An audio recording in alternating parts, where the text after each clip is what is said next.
À 70 ans, Jean-Pierre a été victime d'un AVC il y a 9 mois. Il s'est retrouvé paralysé du côté gauche. Un accident survenu d'un coup, sans aucune alerte.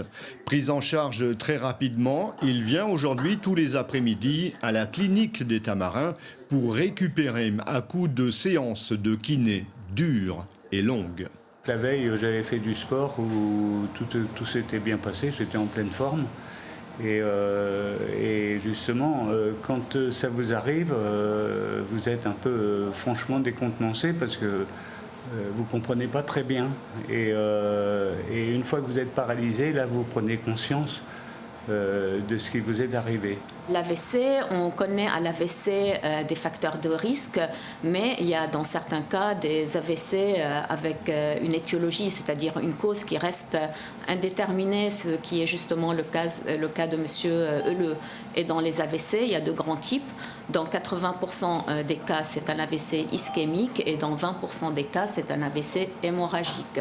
Il n'y a pas de règle, on peut faire un AVC même en intra-utérin, mais globalement, on est à plus de 60 ans. À La Réunion, l'AVC touche des personnes plus jeunes qu'en métropole. Et on commence à voir aussi une tendance des femmes touchées par les AVC qui rejoignent la tendance des hommes.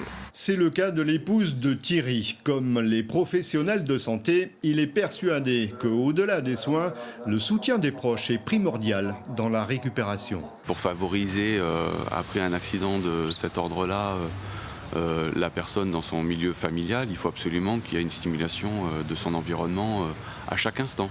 Tant qu'il y a la famille derrière, c'est extraordinaire parce que j'ai vu beaucoup de gens ici où ils n'avaient jamais de visite, la famille leur tournait un peu le dos, etc.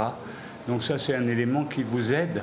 Pour soutenir France AVC Réunion, les foulées de boucan sont organisées samedi. Toutes les inscriptions seront intégralement reversées. 2500 personnes sont touchées chaque année à La Réunion, ce qui représente 5 personnes toutes les 24 heures.